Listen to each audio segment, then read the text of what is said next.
You know, I think earlier this year, Tractor Supply also introduced a home version of these new brooders, so people could buy them and set them up at their own homes and brood their birds this way as well. And before Tractor Supply mysteriously stopped selling these brooders, my friend Chrissy over at the Paragon Ridge Ranch happened to pick up one of these brooders. They are heavy. And when I asked her how the brooder was doing for her, she said it was working pretty well, but she found that she had to do a little bit of finagling and tweaking to make sure that the temperature was the 93 degrees that she needed for her new baby chicks. And even as I started to do my own YouTube research, I found an example of somebody else who actually bought one of these brooders, and they had to cover the brooder with a blanket to get it to. Hello everybody, welcome back to Paragon Ridge Ranch. I'm Chrissy. Today, we're going to follow up on the Tractor Supply brooder that I got about a month ago. I'm going to show you all the things that I feel need to be changed about it. I'm going to show what I've done to adapt to the issues that I have had with it. And then I want to talk about Goldshaw Farms. Morgan reached out to me and I was so grateful to discuss my experience with the Tractor Supply brooder, also called the Producer's Pride Metal Brooder. I want to thank Morgan Gold with Goldshaw Farms for featuring me in his first video about these metal brooders. I too have had many discussions on many forums with persons concerned about the Tractor Supply brooders that they have in their stores about chicks huddled, chicks cold, chicks dying, and chicks crushed. I have had lots of concerns from YouTube, Facebook, and Instagram myself, and I've also called corporate before I spoke to Morgan the first time, and they seemed to say that there was nothing wrong, that they had not heard anything about the brooder, nothing about heating plates, chicks getting cold. Before I purchased them, I looked all over the internet for reviews because I like to study and very green before I purchase things. There were no reviews because it wasn't even on their internet site yet. In fact, I really felt that I was probably the first one to put a YouTube video out about it, and I was so excited. Let me show you my experience and what I've done to adjust and how I still have happy, healthy chickens. And then I'm gonna put some new chicks that were just hatched yesterday in here. Come along with me. I purchased this brooder and the one right here next to it that I have not assembled yet about 4 weeks ago. And at that same time, I purchased some Buff Orpingtons.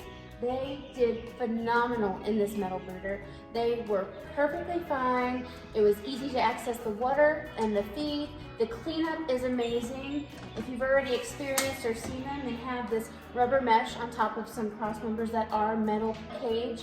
And all their droppings drop down below onto some newspaper or some wood chips. I had a second video come out about the Tractor Supply chick brooder. I did remove the heating plate, as you see here. I removed it from the top where it's supposed to be connected. And what I did was I used some legs from my other Producer's Pride plate.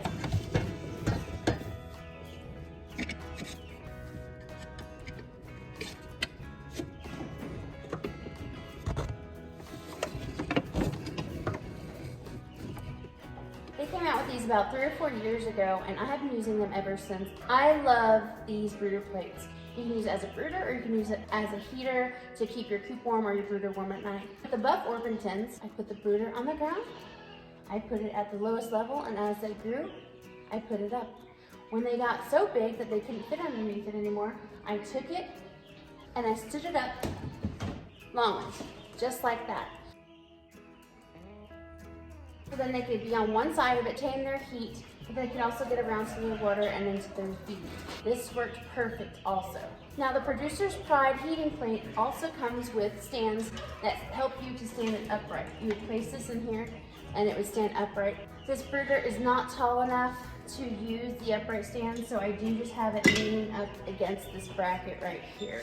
I again am an experienced chicken hatcher, brooder, and caregiver, knowing what signs to look for when you have new chicks. Whether they're too cold or they're too hot, as an experienced chicken person, you'll know what to do to make adjustments. You'll know what to move around, what to turn on, what to turn off, how to move it, where to put it. You gotta be in tune with your animals and kind of know what they need, just like you would with your kids. Now, for all these claims about the Tractor Supply brooder, here it is. It's the Producer's Pride Complete Pair Chick Brooder. They're about $200. You cannot find them at any Tractor Supply. In fact, I got the first 2 at my local store and they never received any more. They never went online.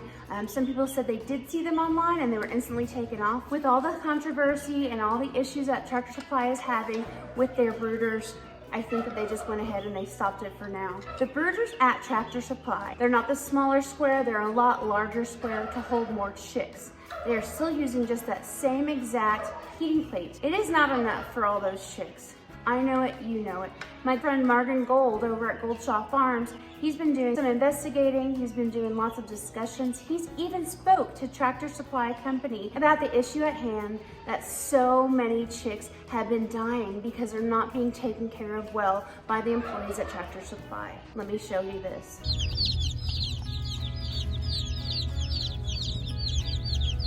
I go to my Tractor Supply about 3 or 4 times a week for whatever reason. I always see the employees taking very good care of them. However, I do see chicks huddled. I have seen chicks dead inside, huddled in the middle underneath the heating plate. The problem is that heating plate does not come down low enough. In their bigger brooders, in my opinion, they should have 2 heating plates. That's my first thought. My second thought is they need to have better employee training. An employee of any company is not gonna give their heart and soul into something else unless they own it. If it was their dog or their puppy at home, they would be in tune to whatever is concerning to their dog or their puppy. If they're an employee, they're gonna just feed it, water it, and be done with it because that's their job. So you have to understand that yes, there's been many issues with this, but there's other underlying issues. I think if they would educate their employees and also keep thermometers inside their brooders, they would be at a little bit more of an advantage. I also think that with the Producer's Pride metal brooder, that if they sent the stands for upright and the stands for horizontal use of the heating plate and put it in the instructions,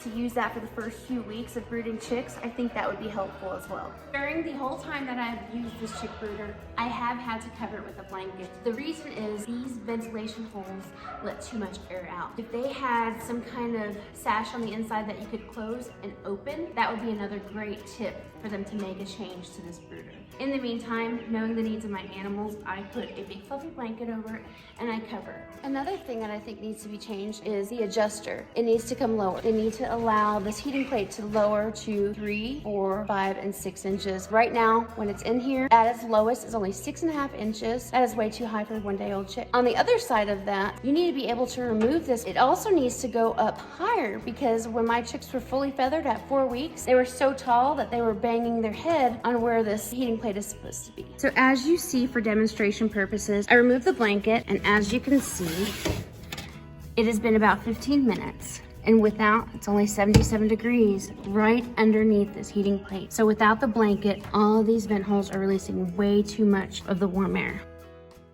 So I covered it back up to prepare for the new baby chicks. Let's go get them out of the incubator.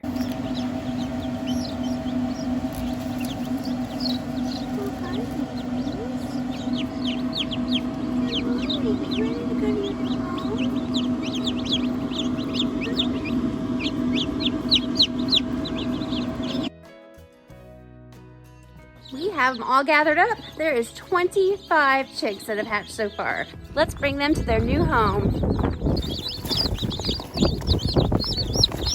We are back in the barn.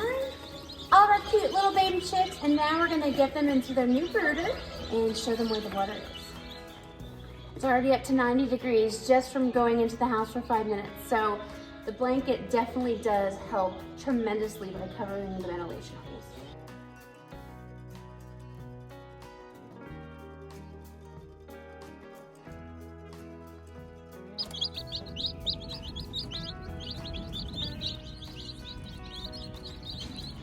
Right at about 4 inches would be the very minimal that I would put this at. If it was Banties, I would put it down to 3. So Tractor Supply, 4 inches minimum from the bottom, and if they're Bantams, 3 inches. That's a suggestion. I really wish that Tractor Supply would have done a case study. I wish that they would have taken 100 of these and sent them out to real farmers, real chicken farmers, and did a couple month study. See how their mortality rate was, see what they needed to tweak, what makes things better and what makes them worse. But that would have been so helpful because as stated in Goldshaw Farms video, it says that lots of the chicks were from Hoover and they're having trouble with the chicks. I don't think that's the case at all. My Tractor Supply does not get chicks from Hoover. They get them from somewhere else. That is my follow-up video on the Tractor Supply brooder that I purchased. I am still happy. I would like to see changes just like Morgan over at Goldshaw Farms. So don't forget to use hashtag #SaveTheChicks. Thank you for joining us today. I hope you enjoyed the video. If you haven't already, please hit the subscribe button and go ahead and hit the little alert bell so you're alerted every single time I upload a new video. Hope you have a great day. Bye-bye.